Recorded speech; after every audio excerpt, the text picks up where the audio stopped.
buenas tardes, estimados doctorantes. Los saluda con el gusto de siempre la doctora María Catalina Domínguez Nájera y es un placer para su servidora, a nombre de la Universidad José Vasconcelos, darles la más cordial de las bienvenidas a esta primer sesión virtual de la materia que lleva por nombre Legislación Educativa. Es un gusto, de verdad, un gusto enorme volver a coincidir con cada uno de ustedes. Ahora, no se me estresen, no estamos en tesis, no, no, no, no, no. Ahora estamos en legislación educativa, que también es muy importante, ¿verdad? Ya sé que cuando ven, doctora María Catalina, otra vez tesis, ¿verdad? Yo sé que les da mucho gusto. Al finalizar, yo sé que me van a recordar. Bueno, qué gusto y qué placer de verdad. Cuando veo que son ustedes, me da, en serio se los digo, porque los he ido acompañando en sus diferentes facetas y me he dado cuenta también ese proceso de compromiso, de responsabilidad, de mejora constante, ¿no? Y eso como docente, pues es muy gratificante, ¿no? Que vea el proceso evolutivo que ustedes tienen y que me hayan permitido también acompañarlos durante todas estas etapas. Y en esta ocasión nos corresponde hablar específicamente de legislación educativa. Y ustedes dirán, ¿y ahora por qué derecho? Si por eso me metí a estudiar doctorado en educación, ¿verdad? Porque, si ustedes se dieron cuenta, la unidad número 1 habla de derecho, de política y de educación. Y toda la unidad es de derecho, ¿no? Si se dieron cuenta y se van a dar cuenta cómo me encanta. ¿Por qué? Porque su servidora es abogada de profesión. Entonces, es muy apasionante esto, ¿no? Bueno, empezamos. Cuando hayan dudas, con toda confianza, abran el micrófono, con toda confianza pregunten. Para eso estamos el día de hoy. Ustedes ya saben, tuvimos una dilación en minutitos, pero yo se los repongo. Aquí yo no les quito absolutamente nada. Bueno, vamos a ver Verdad, los era apoyo doctorantes Michael. en educación. La gente dice que se May le va a Bayona, la vamos a empezar Cristian, silenciándolo, mi que querido May. participa ¿Cómo lo Daniel, extraño de verdad, May Bayona? ¿Cómo lo extraño? Digo, ¿por qué no se ha conectado May Bayona? Ya hizo usted presencia en el grupo. Bueno, les decía, mis queridos doctorantes, nuestro primer tema es derecho. Y si yo le pregunto, a ver, May, ya que quiere usted hablar, ¿qué es el derecho, May Bayona? ¿Qué entendemos por derecho? Dígame usted, May, ¿qué entendemos por derecho? Ahora sí, actíveme su micro. Ahora sí lo quiero escuchar.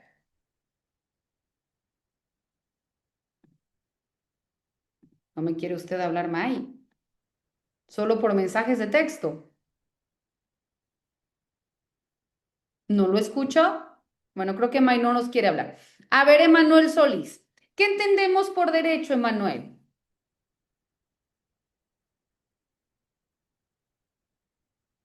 Tampoco. Tampoco me quiere hablar.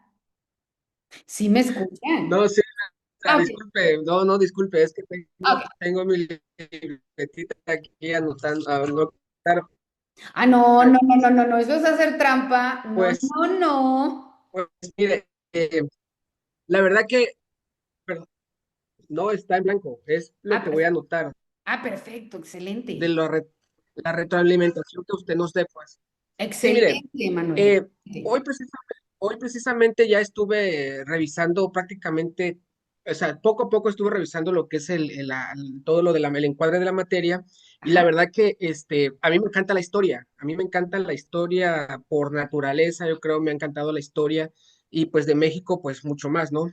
claro. Entonces, leyendo toda la parte de lo que fue la época de la Revolución, la creación de la Secretaría de Educación, cómo se dio el artículo tercero, cómo se dio esa historia incluso de cómo los personajes ilustres de aquella época dijéramos, se fueron quitando como dominós, porque así entiendo yo que el que tenía más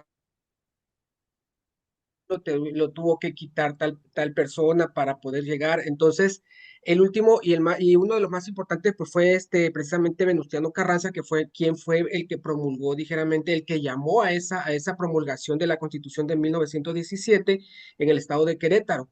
Entonces, ahí es donde están precisamente en nuestra Carta Magna todas esas normas, esos principios, esos valores que rigen, pues lo que estamos inmersos aquí en la cuestión educativa, pues todas esas leyes que prácticamente nos dan la pauta para hacer un trabajo, dijéramos, apegado a derecho.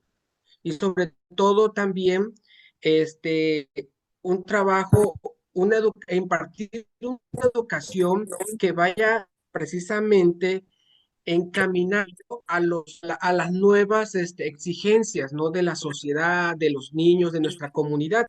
Entonces, de acuerdo a su pregunta, lo que es un derecho, pues, y de acuerdo a lo que hoy leí, es que el derecho es precisamente ese sistema, ese cúmulo de principios, de valores, que regulan o rigen las conductas del ser humano, ¿no?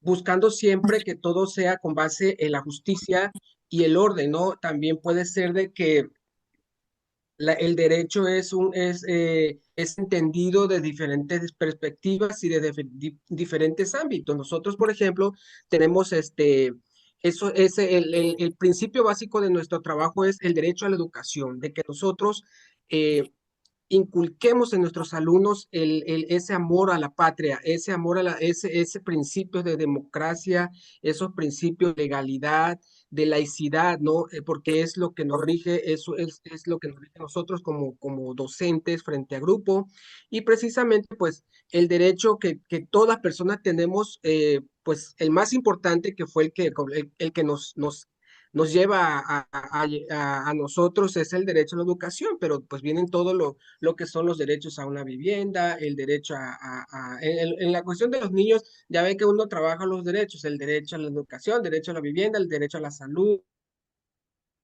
la protección. Entonces, es precisamente, entendí que es eso, pues ese conjunto de normas, principios, reglas que nos rigen como sociedad.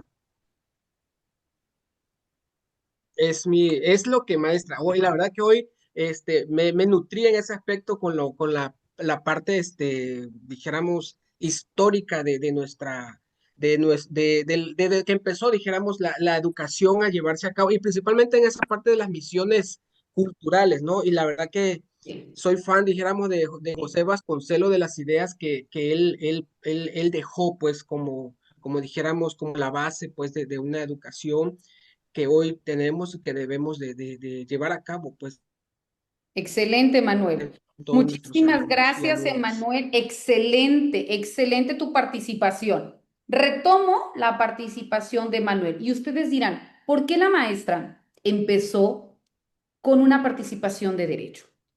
Porque cuando nosotros hablamos de derecho, cada uno de nosotros, seamos o no abogados, somos personas. Y por esa sencilla razón de ser persona, todos, en cualquier parte del mundo, tenemos derechos. Pero en ocasiones quizás no conocemos el alcance, ¿no? O no conocemos el derecho. Porque yo le puedo decir a Yeli Chispa, estoy leyendo como me aparece en el grupo, ¿eh? Me puede decir Yeli, es que para mí el derecho es la salud. Bien. O Marisela Cerino me puede decir, pues para mí el derecho es de que yo llegue, trabaje y reciba una remuneración.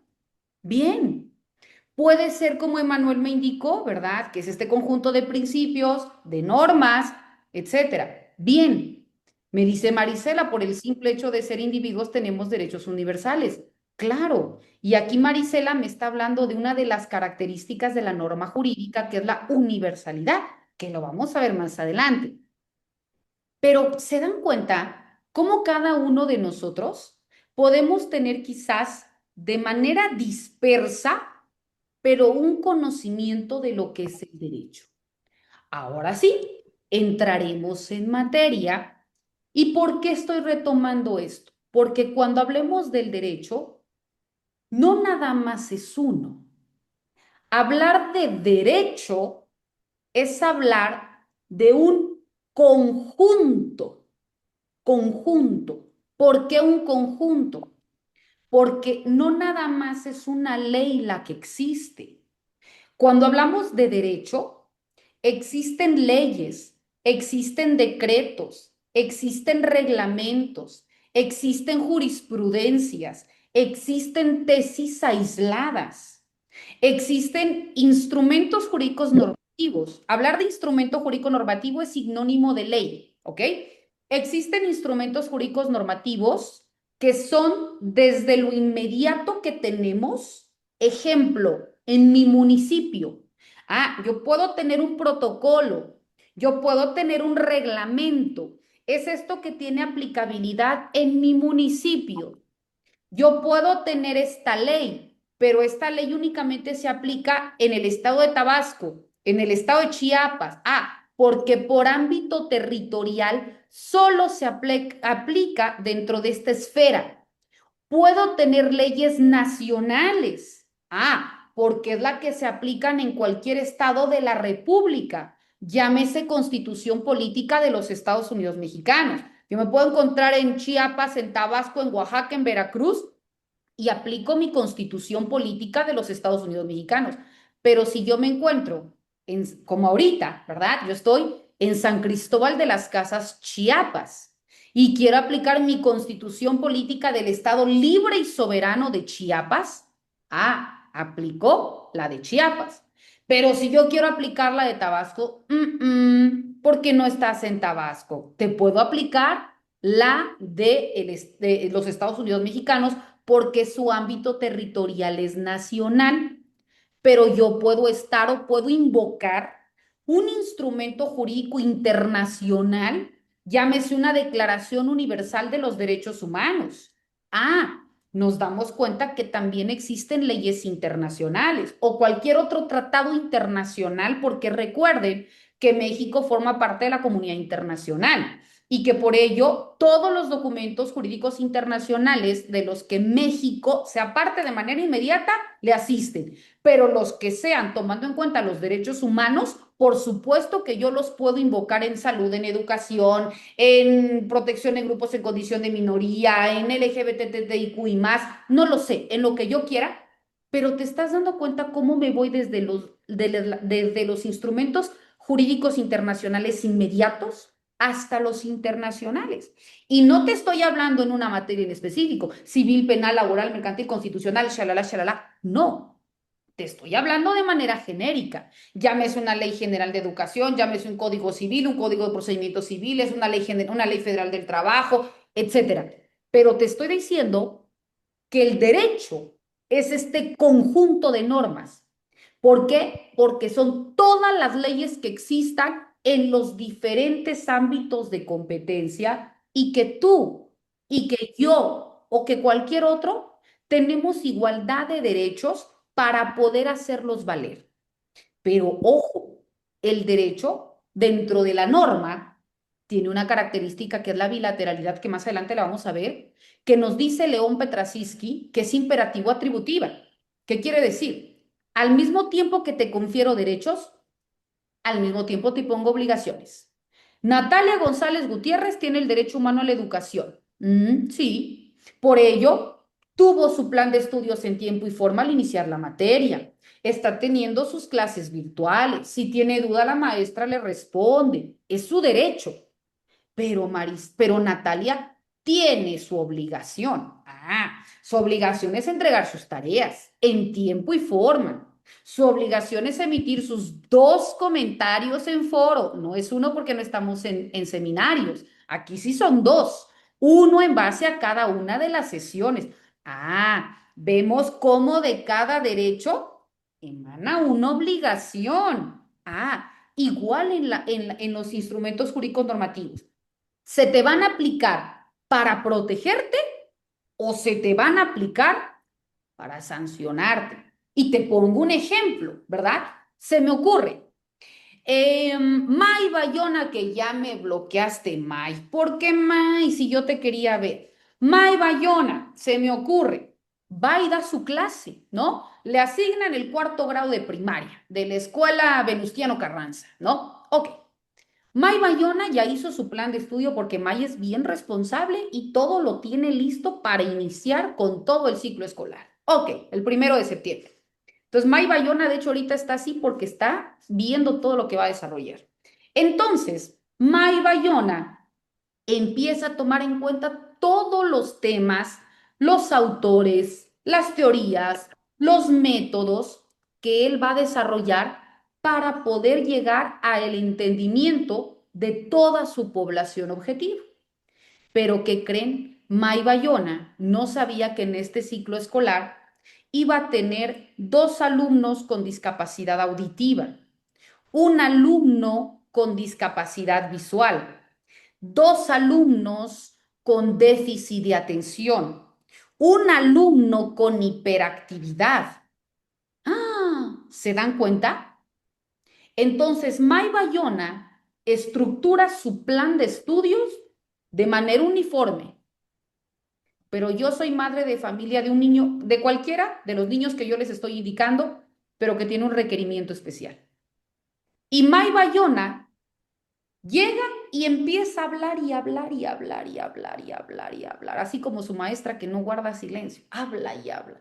Ok, pero ¿qué pasa con May Bayona?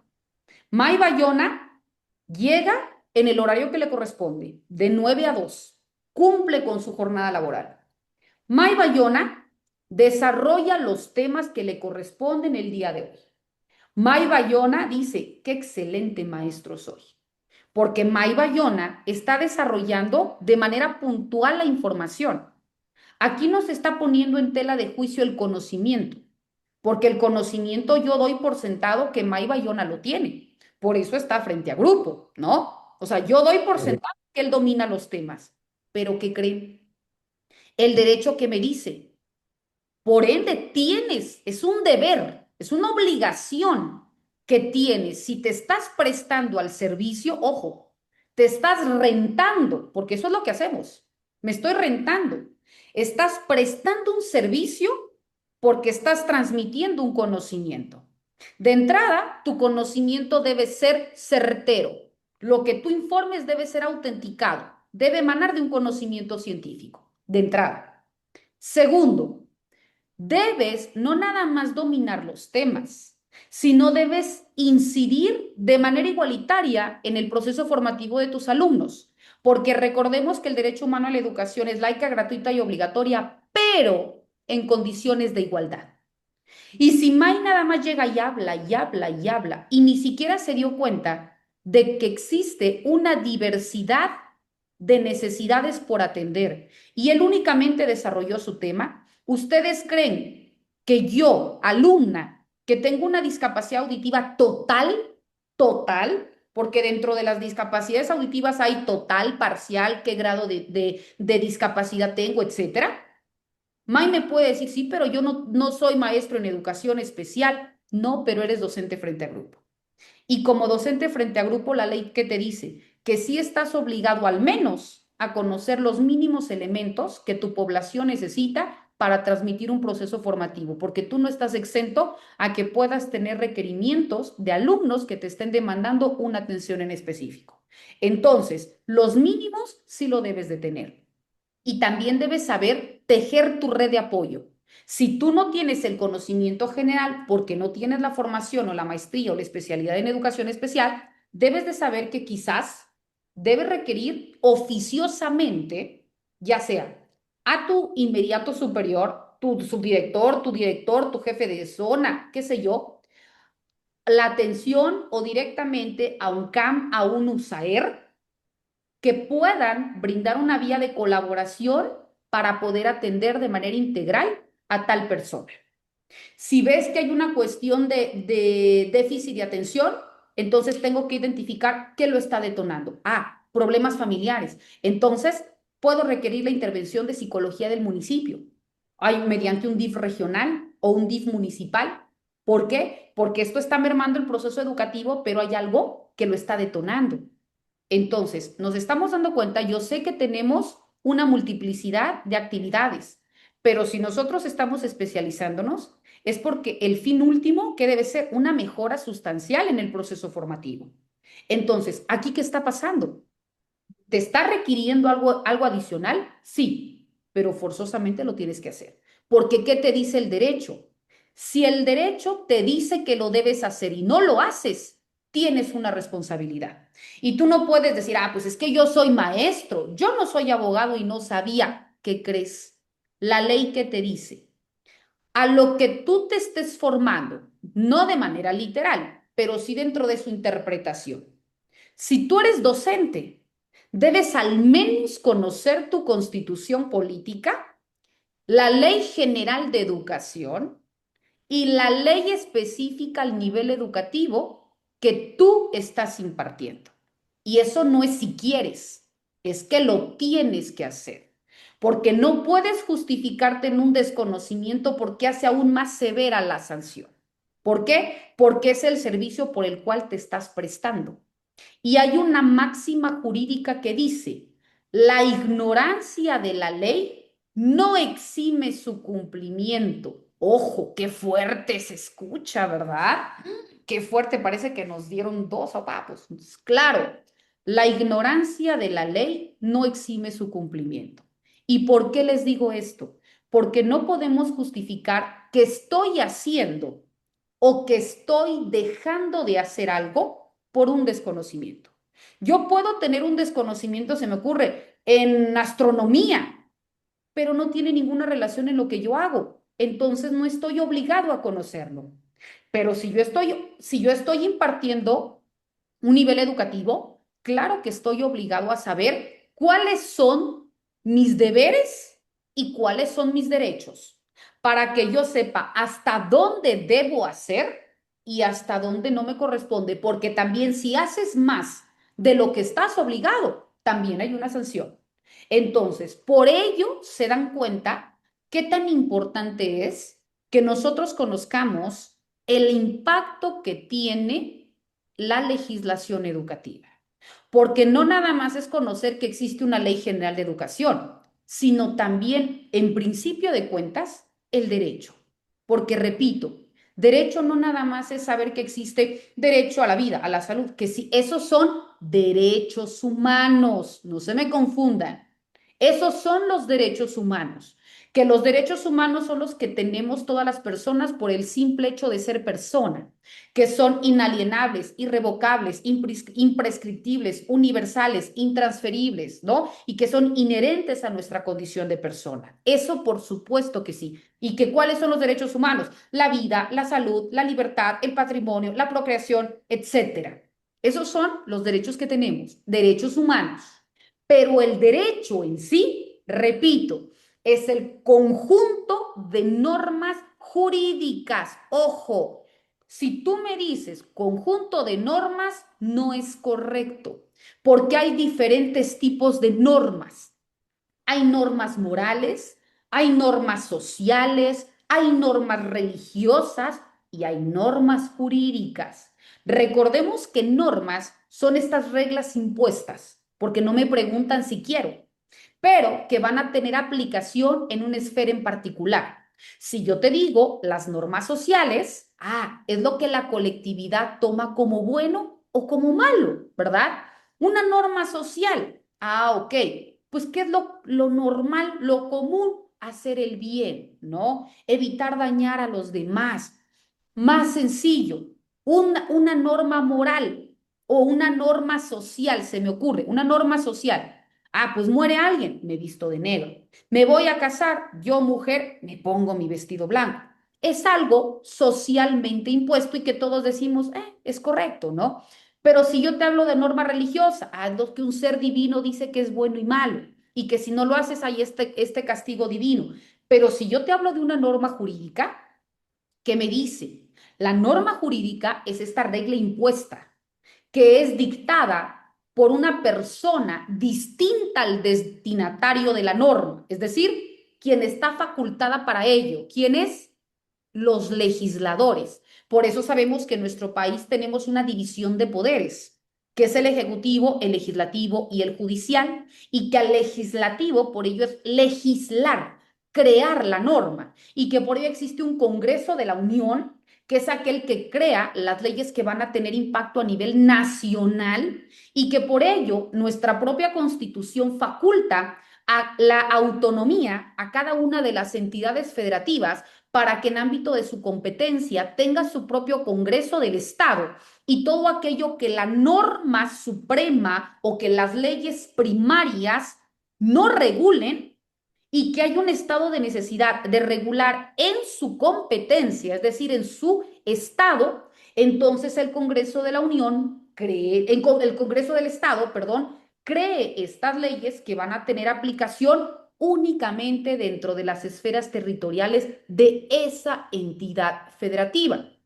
Te pongo como ejemplo, hace rato te decía, la constitución de cada una de las entidades federativas, la ley, se me ocurre, ¿no? En materia de género, pues hablamos, ¿no? La ley general de las personas con discapacidad, hablamos de la ley específica, hablamos de las personas con atención a personas que sufren violencia, de materia específica en materia de menores o en materia de víctima de mujeres. Entonces, cada una de estas legislaciones se crean específicamente para cada una de las entidades federativas cuando hay algunos vacíos o cuando no se contemplan en la ley nacional, pero no para que sean distintas. Cada ley local va a seguir la suerte de la principal, es decir, no pueden comprender cuestiones diferentes. Simplemente, si esta no la contempla, pues entonces te facultó para que tú lo comprendas. Ejemplo, si hablamos de la Constitución Federal, pues se dan cuenta que es uno.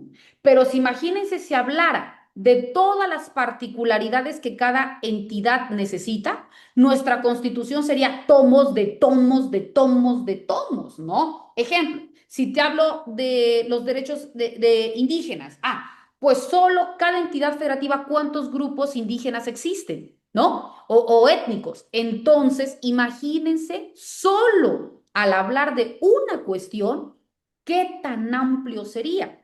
Pero si particularmente lo que a ti te corresponde lo regulas en esta y tú lo regulas en esta, entonces ahí va delimitando competencia. Entonces, aquí vemos pues que es la dimensión que tiene estas normas jurídicas, porque ahí se te va a regular lo que te faculto y te voy a regular lo que te sanciono o lo que te restrinjo, porque recuerden también que la norma jurídica no nada más es lo que te doy, sino lo que te exijo, lo que debes hacer o lo que no debes hacer, porque el derecho te regula todo, aunque lo que ni siquiera pensamos. El derecho rige todo lo que tú haces o todo lo que tú no haces. Ejemplo, ve a comprarme, por favor, María Catalina, una sabrita. Desde esa cuestión tan simple, estoy realizando un contrato de compraventa, que aquí no se va a hacer mediante escrito, sino a través de la palabra hablada. Pero es una compraventa, ¿te das cuenta? Si tú estás ahorita en esta sesión virtual, estás ejerciendo tu derecho humano a la educación. Yo estoy ejerciendo mi derecho humano al trabajo, ¿no? Y así, cuando ustedes suben datos, está también tomando en cuenta qué cosa, una generación de derechos, que es la protección de datos, el uso de herramientas digitales, etcétera. ¿Se dan cuenta cómo todo lo rige el derecho? Todo lo que tú hagas. Entonces, aquí regreso con la definición del derecho. Conjunto de normas jurídicas, ojo, que regulan la conducta del individuo, porque muchas personas dicen, es que el derecho me rige. No, no, no. El derecho no rige a las personas, porque cada uno de nosotros tenemos nuestro libre albedrío. Tú tienes la libertad de hacer o de no hacer lo que quieras. Yo puedo agarrar una pistola y disparar a Fidel de Jesús de la Cruz Juárez. Lo puedo hacer, ¿no? Porque yo soy libre. Pero si lo privo de la vida, cometo un delito. Entonces la ley que me dice, al que prive de la vida a alguien se le impondrá una pena de tanto a tanto. No me está diciendo no lo hagas. Si quieres hacerlo, hazlo, pero hay una consecuencia. ¿Te das cuenta cómo todo lo que tú hagas está regulado? Aquí es lo que no debes hacer. Pero, por ejemplo, lo que yo quiero hacer, yo me quiero casar con Juanito Pérez González. Lo puedes hacer, ¿no? Te dice que la figura jurídica del matrimonio, o yo me quiero casar con Juana, también lo puedes hacer. O yo quiero constituir una sociedad mercantil, lo puedes hacer. O yo quiero dedicarme a traficar personas, hazlo. Pero hay un delito porque eso no está permitido. Entonces te das cuenta cómo todo lo que tú hagas o dejes de hacer, la norma lo regula.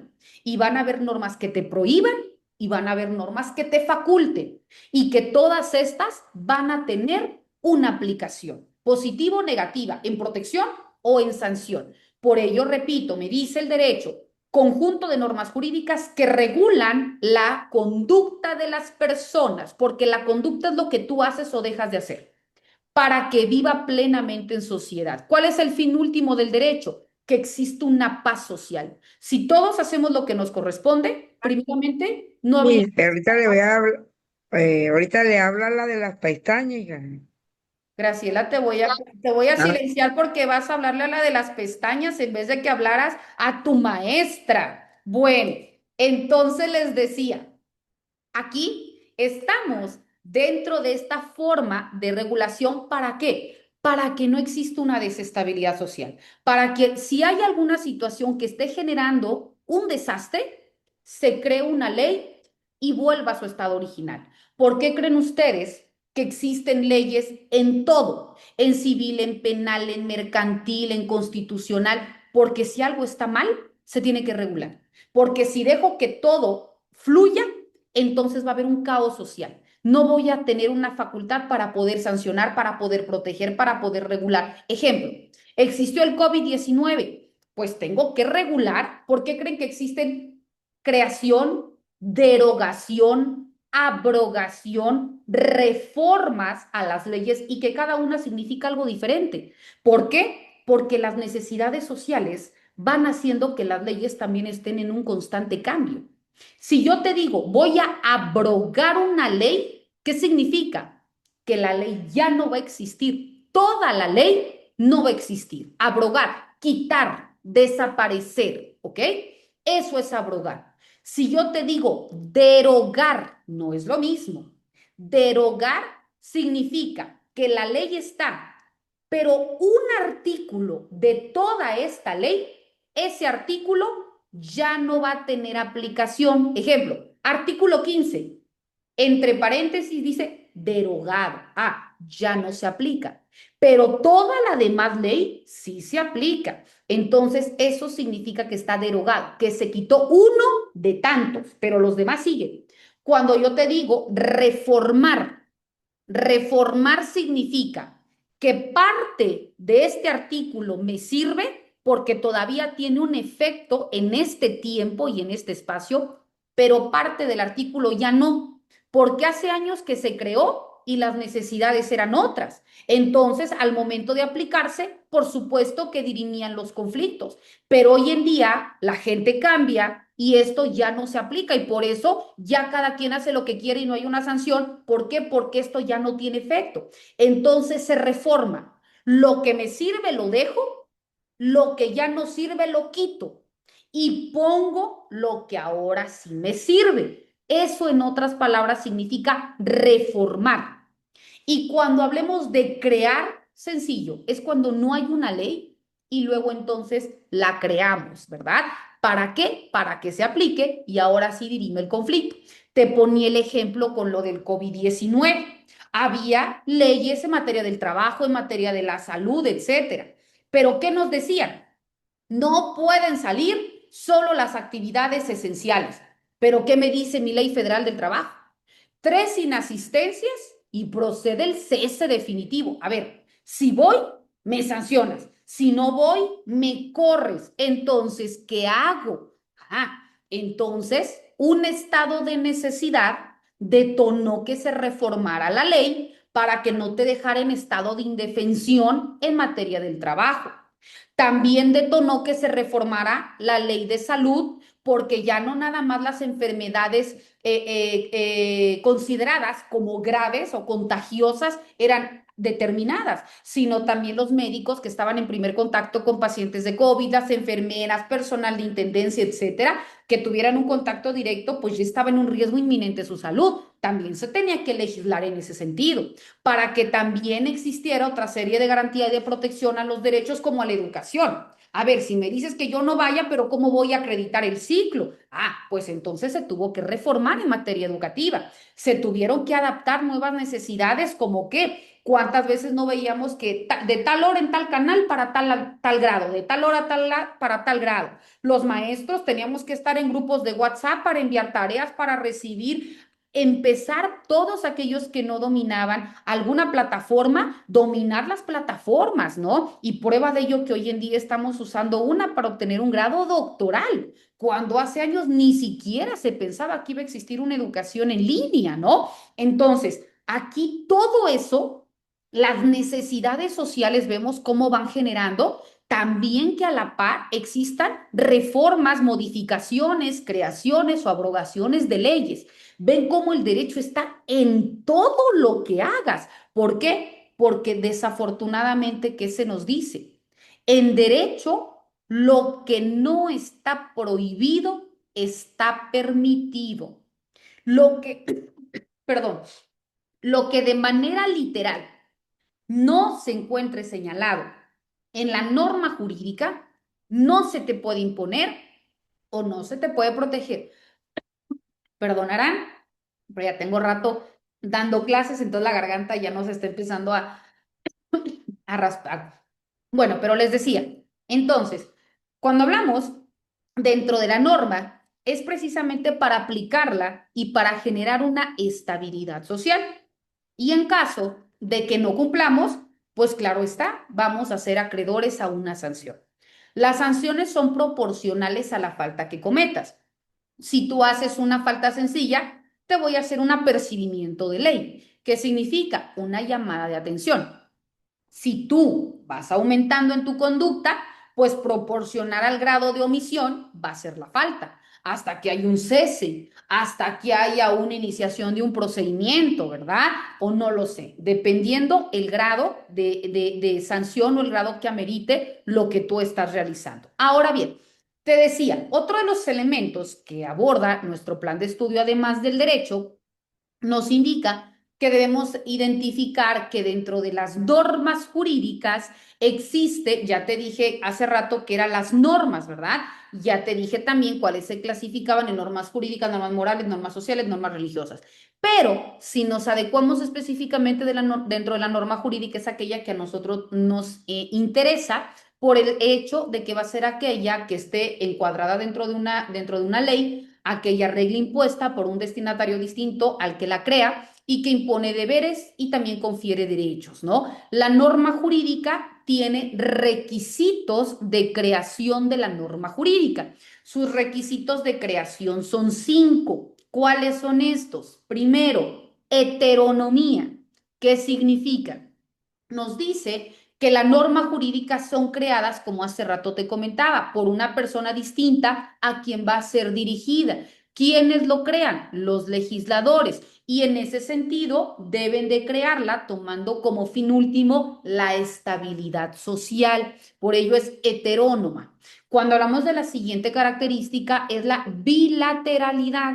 ¿Qué significa la bilateralidad? Nos dice que la norma jurídica, al mismo tiempo que te confiere derechos, al mismo tiempo te impone obligaciones. Lo que comúnmente se nos dice, una cosa es el ser y otra cosa es el deber ser. Una cosa es lo que May Bayona considere como bueno y otra cosa es lo que tenga que ser bueno porque la norma lo dice, ¿verdad? Por ello la norma se dice que no es subjetiva, no queda consideración de cada uno de ellos. La norma se crea. Si tu conducta encuadra en lo que dice la norma, te protejo o te sanciono. No te voy a preguntar si quieres. Ejemplo, tú cometiste un delito. No te voy a preguntar, ¿quieres que yo te sancione? No, te voy a sancionar y tu sanción va a ser esta, ¿verdad? O por el contrario, te protejo. Ah, yo aplico esta ley y vas a tener esta protección del Estado porque la norma en ese sentido te lo garantiza. Te decía hace rato que un autor, León Petrasisky, nos dice que la norma jurídica es imperativo atributiva, impero, protejo, impero aplico, impero obligo, atribuyo, te confiero. Al mismo tiempo que te confiero derechos, te impongo obligaciones. Siguiente característica, nos dice que es la exterioridad. La exterioridad nos dice que la norma jurídica únicamente toma en cuenta la adecuación de la conducta externa, es decir, todo aquello que se materializa y que produce un resultado es aquello que la norma jurídica va a tomar en cuenta. Por ejemplo, yo puedo tener ahorita el deseo, se me ocurre, no sé, de ir y atropellar a Juanito Pérez. Pero si no lo hago, entonces no me pueden sancionar porque no he hecho algo.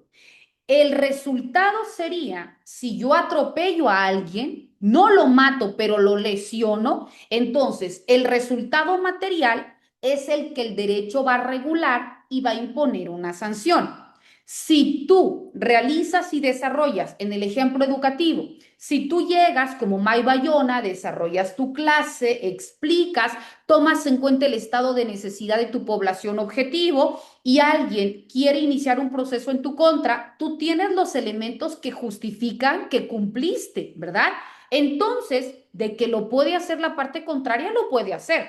Pero May Bayona tiene cómo justificar que dio cumplimiento. Ejemplo, realizó actividades lúdicas, realizó actividades participativas, realizó lecturas, realizó trabajos en equipo, desarrolló estos temas, tocó esto y esto y esto y esto. O sea, él tiene el soporte de sus clases. Aunque haya N cantidades de denuncias en su contra, él va a salir absuelto porque tiene cómo acreditar. Entonces vemos cómo la norma jurídica lo protege, porque aquí no nada más es todo aquello que me perjudica como docente, no, es todo aquello que me va a proteger o me va a sancionar. Por ello el derecho que nos dice, si tú cumples con lo que debes hacer, tú no te preocupes, pueden haber mil y un denuncias, pero tú estás haciendo lo que el derecho te indica.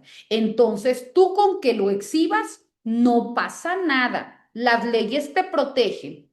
Pero si tú eres omiso ante esta realización de prácticas que estás obligado a hacer, entonces ahí sí, la norma te sanciona, porque si tú no cumples, también el derecho te dice, esto no cumpliste, tienes esta sanción. Esto no cumpliste, va aumentando tu pena, ¿ok? Entonces, el derecho no nada más es para lo que me vaya a afectar, sino también es saber que yo tengo leyes con las cuales hacer valer y aplicar para que el derecho me proteja. Yo como docente puedo aplicar mi ley general de educación, exhibo mis medios probatorios, aplico mi ley federal del trabajo, lo justifico, llamo a testigos, expido esto, expido el otro, dependiendo la naturaleza del hecho que se me esté actuando o con el que se me esté invocando. Yo por supuesto que tengo medios probatorios y que tengo leyes o normas jurídicas con los cuales hacer valer una defensa y que aparte es un derecho, una legítima defensa. Nadie puede ser juzgado sin que previamente haya sido conocido. Es decir, tú tienes derecho a ser oído y vencido en un juicio. No porque se inicie un juicio, cuando venga a ver May Bayona, ya lo despidieron de su centro educativo. No, si hay una denuncia, se le tiene que notificar para que él pueda presentar los elementos que a su derecho convengan y que justifique por qué sí o por qué no. Y ya una persona, en este caso la autoridad competente, dictaminará si le asiste o no el derecho. Pero ¿qué quiere decir? Que está siendo oído y está sido vencido en un juicio. Vencido no significa que pierda, vencido significa que se emite un resultado favorable o desfavorable, pero cuando ambas partes tuvieron el mismo grado de ¿qué? De beneficio o el mismo grado de demostrar lo que a su derecho conviniera, ¿verdad? Entonces, eso es lo que nos dice la exterioridad. Todo aquello que se pueda externar es aquello que la norma jurídica va a tomar en cuenta y en base a ello te voy a proteger o en base a ello te voy a sancionar. Siguiente característica de la norma jurídica me dice que es la coercibilidad. La coercibilidad significa que el Estado es aquel que tiene la posibilidad de aplicar incluso por medio de la fuerza pública una sanción si nosotros nos negamos a acatarla, por supuesto, ¿no? Si mi conducta encuadra en lo que dice la norma y se me va a imponer una sanción, yo no quiero que me metan a la cárcel. A ver, no es si quieres, es que se acreditaron estos elementos y repercuten esta sanción. Entonces, el Estado puede obligarme por medio de la fuerza pública a que cumpla con esta condena, ¿no? Entonces, eso significa la coercibilidad. Y la última característica o requisito de creación de la norma jurídica es la generalidad o también conocida como universalidad. ¿Qué significa esto? Que la norma jurídica se crea para todas las personas que encuadren dentro de los límites territoriales en donde la norma tiene sus efectos o consecuencias. Es decir, ejemplo, a nivel nacional, la norma jurídica se crea, pero no dice, esta norma se deberá aplicar a Juanito Pérez González. No, se dice, la educación debe ser laica, gratuita, obligatoria, ta. Si tú estás realizando esto y encuadra aquí, entonces estás haciendo valer tu derecho humano a la educación. Si tú, por ejemplo, quieres, no sé, tener un trabajo, pues entonces el derecho humano al trabajo consiste en que existe una persona llamada trabajador y otra persona llamada patrón que genera por medio de la prestación de un servicio o un trabajo esto y esto y esto, y que acá no debe existir una remuneración económica de no sé qué. Ahí te está definiendo el derecho humano al trabajo. Si te digo, no sé, todo aquello que se te sanciona, el robo, apoderamiento de una cosa ajena, mueble sin derecho y sin consentimiento de que legalmente lo tenga para ejercerlo, se le impondrá una pena de ta. ¿Te estás dando cuenta cómo la norma es universal? Si tu conducta no encuadra, bueno, a mí qué me interesa que esté regulado el robo, ¿no? Ni he robado, ni me han robado. Pues entonces no te afecta ni te beneficia. Pero si voy saliendo y Dios no quiera, me roban, entonces yo puedo acudir ante el Ministerio Público y hacer valer el derecho al humano que yo tengo, que es al patrimonio y que en este momento se ve afectado porque me robaron mi teléfono y eso merma mi patrimonio. Entonces vemos cómo ahora sí encuadra mi estado de necesidad en lo que literalmente dice la norma. Por ello regreso al requisito de creación de la norma, que es la universalidad o generalidad, que la norma se crea. Si tu conducta encuadra, entonces la aplicas y en ese sentido te va a proteger o en ese sentido te va a sancionar. Ahora bien, cuando hablamos del derecho de manera genérica, nos dice que existe una clasificación. El derecho se clasifica en tres, que es derecho público, derecho privado y derecho social. Cuando hablamos dentro de esta clasificación, primero vamos a encontrar al derecho público, como su nombre lo dice. Es esta rama del derecho que va a regular la organización y el funcionamiento del Estado, así como las relaciones que existan entre estos y los particulares. Por ello es público, porque ve entre todos, entre el Estado y los particulares, pero o entre el Estado y la actuación que tengan en el ejercicio de sus poderes. Cuando hablamos de derecho privado, por eso es privado, entre particulares, por ello se dice que es la rama del derecho que regula las relaciones entre los particulares, ya seamos personas físicas o personas morales.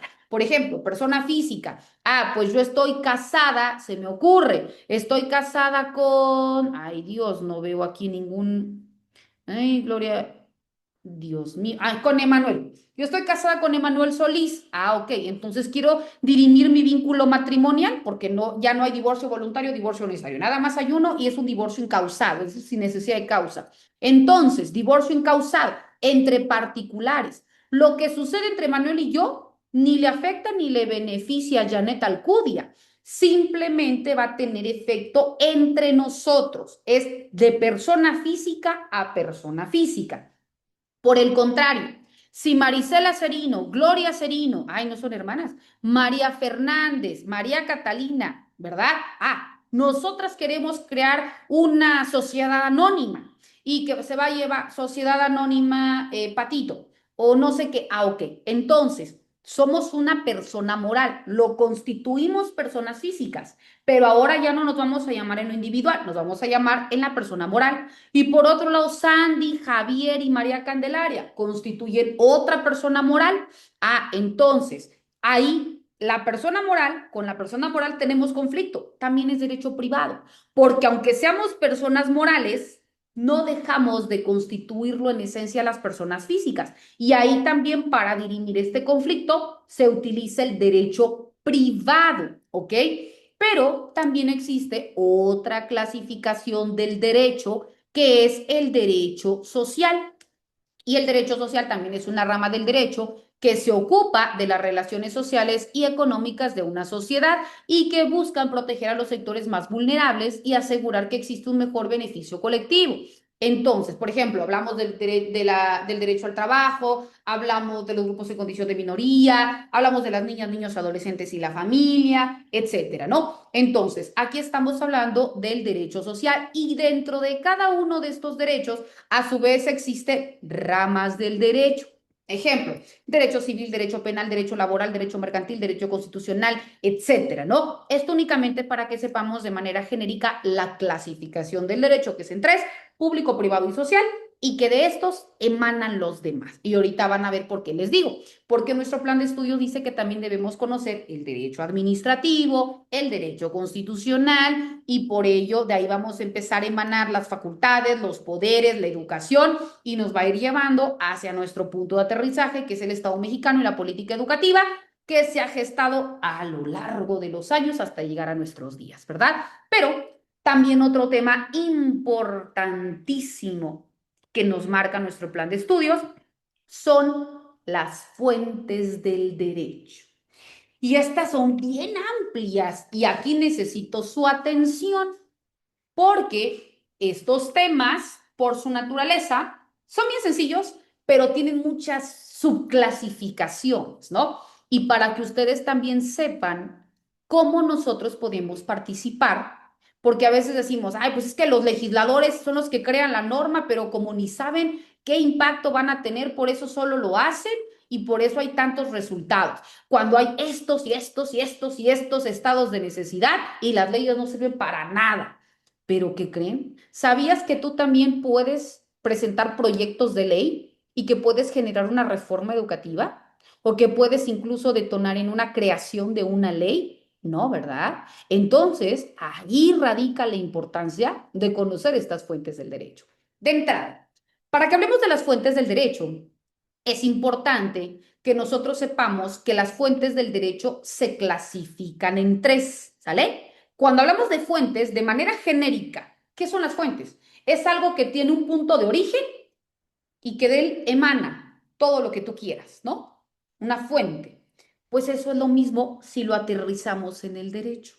Las fuentes son estos procesos por los cuales la norma ha pasado, pasa o necesita pasar para llegar a un fin. Y por ello su clasificación. Dentro de las fuentes del derecho te decía que estas se clasifican en tres, que son las fuentes formales, las fuentes reales y las fuentes históricas. ¿Sale? Vamos a empezar de menos a más para que no se me vayan a confundir.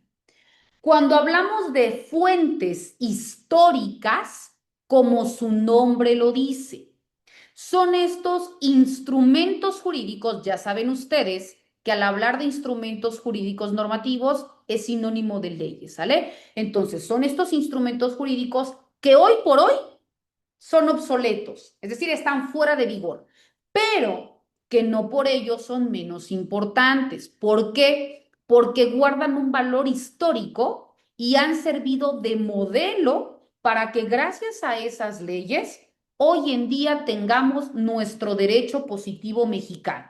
Y me podrán decir, ¿qué es el derecho positivo mexicano? Son todos estos conjuntos de leyes, pero que tenemos únicamente en nuestro territorio nacional, las leyes que nos rigen hoy por hoy, ¿ok? Eso es el derecho positivo mexicano. Ahora bien, para que nosotros tengamos estas leyes, nosotros sabemos que México al igual que cualquier país del mundo que tú quieras, se integra por dentro de las familias de los sistemas jurídicos tenemos familias jurídicas, ¿no? Existe la del Common Law, la del Civil Law, la romano-germánica, la de los sistemas mixtos, la de los sistemas religiosos, etcétera. Nosotros, como México, adoptamos la de Roma, ¿verdad? Y en esta, ¿cuáles fueron las bases? Por ello se dice que Roma es la cuna del derecho, porque la mayoría de los países adopta esta forma de creación de norma. En Roma se crearon estos instrumentos jurídicos, por ejemplo, el digesto, las 12 tablas, el código de Hammurabi, ¿verdad? Pero yo no puedo, imagínense que me diga Natalia, quiero iniciar un juicio de reconocimiento de paternidad. Ah, bueno, entonces vamos a invocar la tabla 4. Me van a decir, está usted mal, mi estimada abogada. No, ya es obsoleto. Ok, pero sí lo tomo en cuenta porque esto sirvió de base para lo que hoy en día tengo. Y si yo me quedo en mi sistema jurídico mexicano, la Constitución de 1824, la de 1857, yo no puedo fundar en una ley obsoleta. Por supuesto que la que me rige, por ejemplo, mi constitución política, la de 1917, pero que ha tenido infinidad de reformas y yo tengo que fundarla en la actual, ¿verdad? Entonces, eso, en otras palabras, son las fuentes históricas. Todos estos instrumentos jurídicos que han existido, que los debo conocer, pero que gracias a eso hoy en día tengo estas leyes, ¿vale? Ahora, hola. ¿Hay de alguien junto a Delta el ID? Ok. Entonces, cuando nosotros estamos hablando, después de las fuentes históricas, ya ven que yo estoy en todo, yo los estoy viendo. Entonces, cuando nosotros también estemos, además de las fuentes históricas, también tenemos otras fuentes. ¿Cuáles son estas? Nosotros también tenemos a nuestras fuentes reales. Cuando hablamos de las fuentes reales, ¿qué son las fuentes reales? En el nombre está el significado. Las fuentes reales son todos aquellos factores o todos aquellos elementos que van a determinar el contenido de la norma jurídica vigente. En otras palabras, es aquella causa o aquel motivo que hace necesario en este momento, en este lugar y en este tiempo en específico que se tenga que realizar esto: crear, reformar, derogar o abrogar. ¿Por qué? Porque las leyes que están no se aplican. Y si se aplican, no tienen el impacto que se desea. Entonces, ¿en base a qué se crean, reforman, derogan o abrogan leyes? En acontecimientos actuales, reales e inminentes. Esas son las fuentes reales, perdón. Repito, las causas o los motivos que hicieron necesarias que una norma jurídica tuviera alguna modificación, ¿verdad? Y nos vamos con la que te decía, que es la más extensa, que tiene a su vez subclasificaciones, que es la que se le conoce como fuentes formales. Pero, ¿qué crees? Te la voy a explicar de manera genérica sin entrar en clasificación porque es muy extensa. Dentro de las fuentes formales se dice que son estos procesos de creación de la norma jurídica. Y aquí hay un autor en particular que es Eduardo García Maínez, que en derecho es eminente, ¿verdad? Y que a consideración de Eduardo García Maínez, dentro de su obra, Introducción al Estudio del Derecho Mexicano, considera él, repito, él como fuentes formales, primero a la ley, segundo a la jurisprudencia, tercero a la costumbre y para algunos doctrinarios los principios generales del derecho. Te voy a explicar en qué consiste cada una de ellas, ¿ok? Cuando hablamos de la ley, es esta norma jurídica dictada por el legislador y es un precepto establecido por una autoridad competente, es decir, por los legisladores que están facultados para que puedan crear la norma jurídica, en el que se nos manda o en el que se nos prohíbe algo que va pegado a lo que es justo, a lo que es correcto, a la moral y a la justicia, y que en caso de que no realicemos lo que la norma establece, se nos va a imponer una sanción. Como ya hemos dicho, proporcional a tu falta. Después encontramos a la jurisprudencia o jurisprudencia. La jurisprudencia es esta interpretación que de la ley hacen los tribunales federales en 5 sentidos o mediante 5 tesis o sentencias ininterrumpidas por algún en contrario. Es decir, cuando de manera literal la norma no lo comprende, pero se han emitido estas tesis aisladas y que 5 van en el mismo sentido, la autoridad lo puede tomar como cierto y resolver fundando esta jurisprudencia. Las jurisprudencias suplen algunos vacíos que legalmente se le denominan como lagunas jurídicas. Cuando hay lagunas jurídicas, repito, la jurisprudencia no puede ir en contra de la ley. Sirve para complementar, para soportar o para robustecer también una norma. ¿Quiénes la aplican? Nosotros como abogados postulantes, los servidores públicos, en este caso, las propias autoridades, ¿verdad? Después encontramos a la costumbre. Ya ven qué tan importante es la costumbre, porque hay costumbre nacional, que es la que nosotros aplicamos en cualquier entidad federativa, o también incluso a nivel internacional existe lo que se conoce como costumbre jurídica internacional. Imagínense ustedes, para dirimir un conflicto. Entonces, tan importante es la costumbre. Incluso hay muchos que se denomina como usos y costumbres, ¿verdad? Entonces, la costumbre, muchos cometen errores garrafales. Dice, la costumbre se hace ley, no jamás en la vida. Porque para que sea ley tiene que pasar por un proceso de creación y por un proceso de validación de la norma. Luego entonces debe ser publicada en el Diario Oficial de la Federación para que el día siguiente empiece a surtir efectos o consecuencias.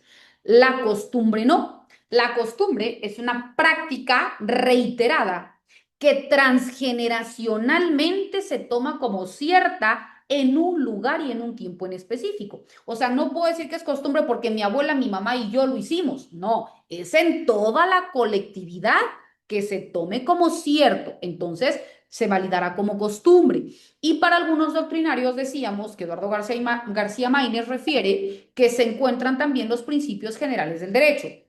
Los principios generales del derecho son todas aquellas frases o postulados que de manera directa no se encuentran comprendidos dentro de la norma, pero que son importantísimos y que también los toma en cuenta el legislador al momento de emitir un resultado. Por ejemplo, ¿cuántos de nosotros no hemos escuchado? El que es primero en tiempo es primero en derecho.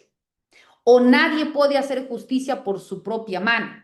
O nadie puede ser juzgado 2 veces por el mismo delito, ¿no? Entre muchos otros. Bueno, esos que les acabo de decir se llaman principios generales del derecho. Ven ustedes qué importantes son. Pero esta clasificación es la que nos dice Eduardo García Maínez. ¿Pero qué creen? También dentro de las fuentes formales, nuestro sistema jurídico nacional, esta sí, necesito, si la otra le dimos importancia, pero no toda, esto que les voy a indicar, sí le tenemos que dar esta importancia y ahí es en donde yo les decía que entra cuando yo no estoy de acuerdo o yo identifico que hay estos vacíos en la ley y que hay estos estados de necesidad y que casualmente en nuestro país no pasa, ¿verdad?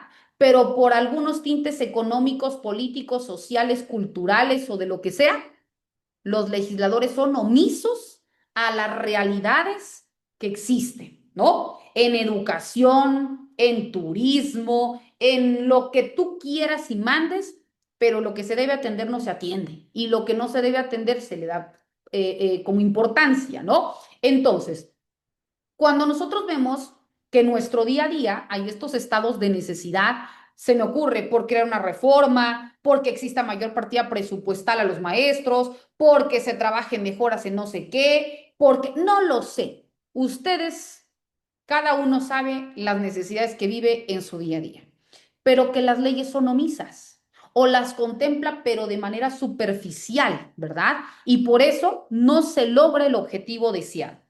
Es ahí en donde radica esta división de las fuentes formales del derecho. ¿Por qué? Porque según nuestro sistema de justicia, las fuentes formales se dividen en dos. Existen las fuentes formales directas y existen las fuentes formales indirectas. Cada una de estas tiene una subclasificación. Cuando hablamos de las fuentes formales directas, te voy a explicar qué son. Son estos procesos de creación donde la norma se crea de manera inmediata por quien está facultado, es decir, ¿quién crea la norma? Los legisladores. Entonces, ellos presentan la iniciativa, ellos lo someten a discusión en el Congreso, ellos la validan y ellos la aprueban, lo que normalmente pasa. Esas son las fuentes formales directas. Pero cuando hablamos de las fuentes formales indirectas, es cuando los legisladores no lo crean porque haya nacido de su voluntad. Esto no significa que Graciela González va a publicar una ley, no, porque no es legisladora. Pero Graciela González Gutiérrez puede identificar que a nivel nacional hay estos vacíos y que se tiene que combatir en esto y esto y esto. Y Graciela hace un proceso de análisis, hace un proyecto, porque no nada más es porque a mí se me ocurrió, no, lo tengo que justificar. Debe realmente existir un estado de necesidad. Y luego entonces lo tengo que comprobar con entrevistas, con soportes, con, no sé, todo lo que conlleve lo que yo quiero demostrar. Y oficiosamente, si esto va a generar un impacto nacional, lo tengo que presentar ante el Congreso de la Unión. Si lo que yo quiero es que esto tenga un impacto en mi estado, entonces lo presento ante el Congreso del Estado. Ojo, oficiosamente, adjuntando todo el soporte que te dije. ¿Para qué?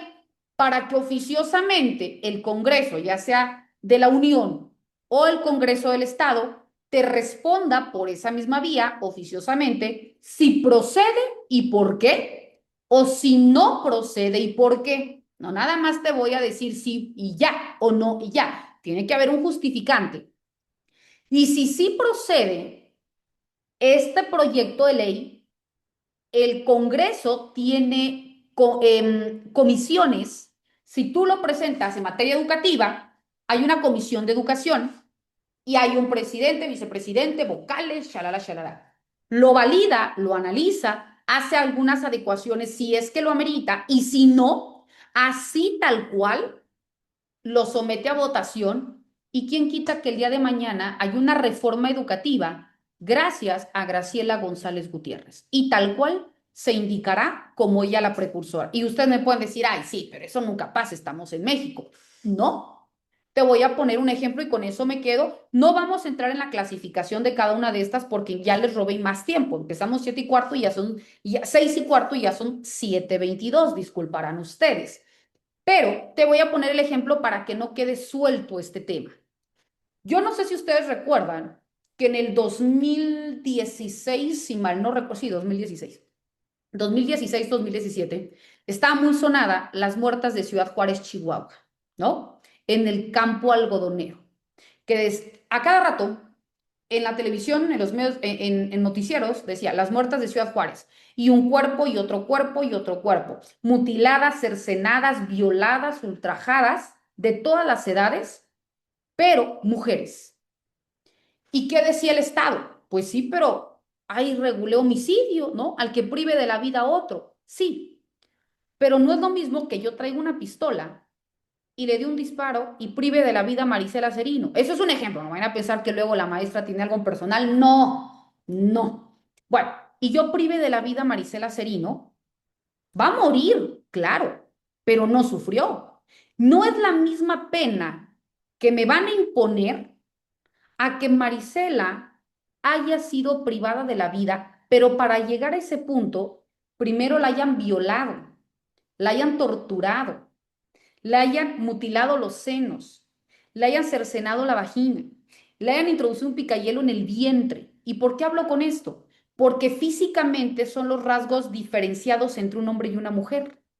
Y que esto era lo que en todos los cuerpos aparecía, ¿no? Y que entonces no me puedes decir que es la misma pena que le vas a imponer a un tipo de privación de la vida que al otro. Porque si bien es cierto, ambos murieron, pero nadie o ninguno de estos dos murió con ese mismo sufrimiento. Y muchos decían, pero es que quieren que se le ponga feminicidio porque es femenino y homicidio porque es del hombre. No, ahí evidenciamos una completa ignorancia, un desconocimiento. ¿Por qué? Porque era un odio desproporcional por razón de género. Porque si por el contrario, los cuerpos que hubieran sido expuestos, mutilados, violados, ultrajados, hubieran sido del hombre, por supuesto que se tenía que legislar en favor de los derechos del hombre. Aquí no estamos hablando que porque es hombre o por mujer. Estamos hablando de quienes aparecían, del odio desproporcional que tenían y del mismo modus operandi. Entonces, el Estado decía, no procede porque ya dijimos que el varón y la mujer son iguales ante la ley y que así tal cual aparece en la Constitución política, imagínense. Después, tanto vale el hombre como la mujer y el que priva de la vida a alguien y se le pone la pena máxima.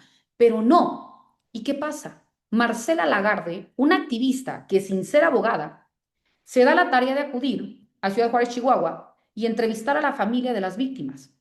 Y empieza a hacer un expediente y se da cuenta que a nivel internacional sí existían leyes internacionales que protegían específicamente los derechos de la mujer, como la Convención de Belém do Pará, como el Protocolo de Acción de Beijing y demás instrumentos jurídicos que hay.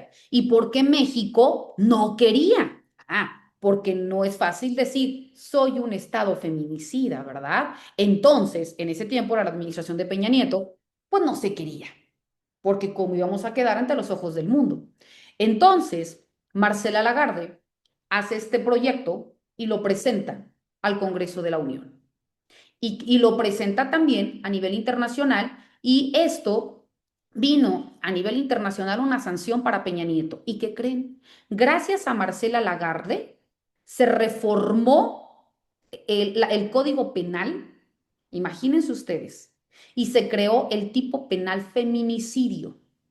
Gracias a Marcela Lagarde, del Código Penal Federal, emanó la creación de una ley, que es la Ley General, a ver, permítame, Ley General para prevenir, no, Ley General para la atención de niños, no, espérame, para que no les diga un dato erróneo. La ley de atención, se me fue el nombre, pero es la Ley General de Atención a Víctimas o Ley General para la Protección de los Derechos de la Mujer. Déjenme, ahorita les sigo explicando y se me va a venir el nombre, que tantas leyes. Entonces, se crea esta ley a nivel nacional y gracias a esta ley que cree, se activan en varios estados de la República, porque no era porque no estuviera pasando, era porque estaba pasando, pero como no se veía, como dicen, lo que no se visibiliza no existe. Entonces empezaron a hacerse visibles todos estos tipos de delitos contra la mujer y se activan las alertas de violencia de género contra las mujeres. Y como dato, no sé si ustedes sabían, yo vivo en San Cristóbal de las Casas, Chiapas. Nosotros tenemos una doble alerta de violencia de género desde el 2016. Imagínense ustedes el impacto que tuvo y que no surgió a raíz de que existiera una necesidad del Estado, porque si hubiera sido por el Estado, júrenlo que no tuviéramos ninguna protección. Júrenlo que nosotros seguiríamos con el varón y la mujer son iguales ante la ley.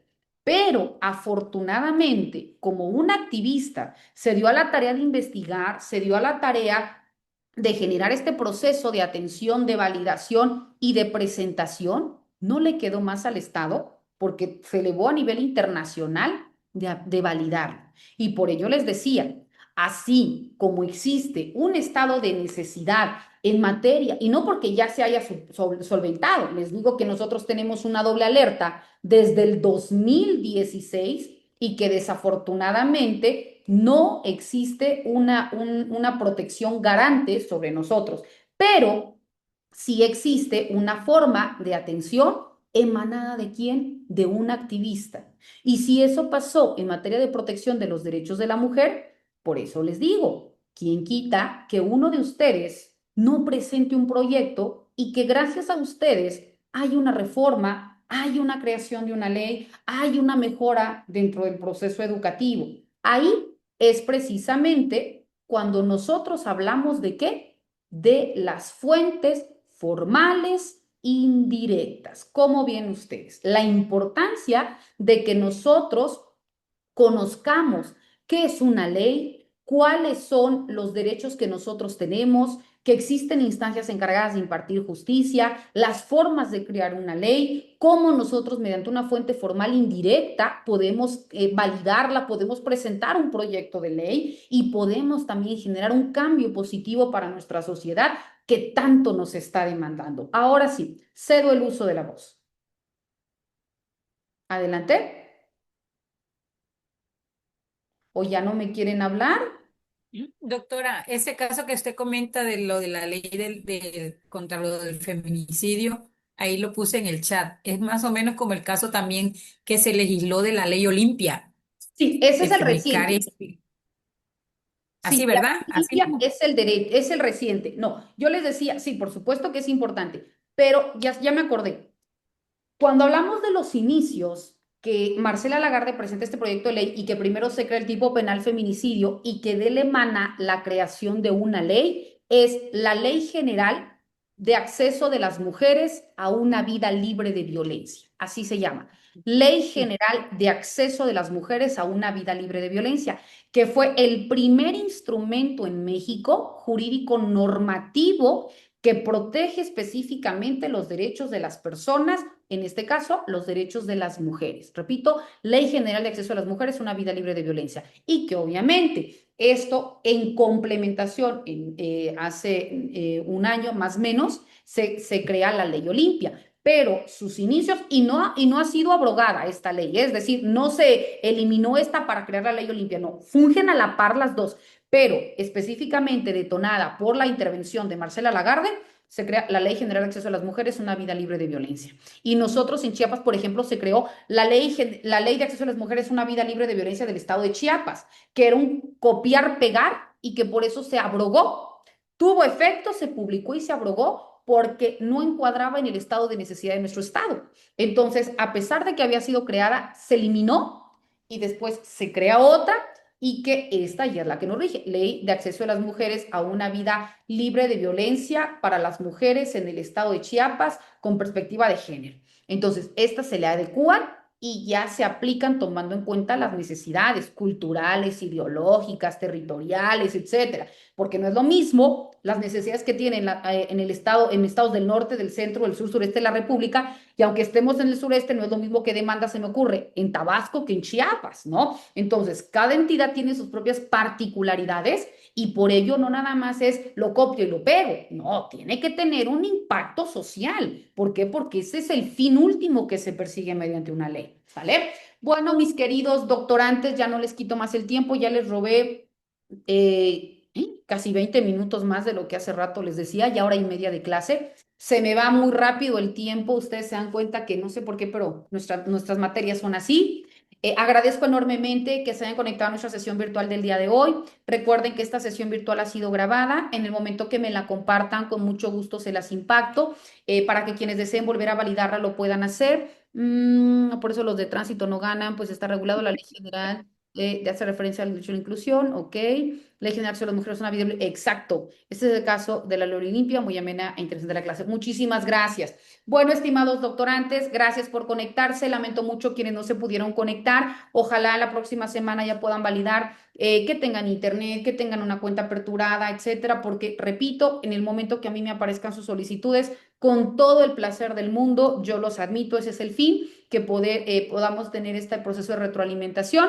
Si Dios lo permite, nos vemos la próxima semana ya para culminar nuestra sesión. No se olviden que el próximo fin es la fecha límite para que puedan subir sus 2 ligas a la plataforma y sus comentarios en el apartado de foro. Bendiciones a todos, un abrazo a la distancia y si Dios lo permite, nos vemos la próxima semana. Gracias, doctora. Gracias, Gracias, compañeras. doctora. Gracias.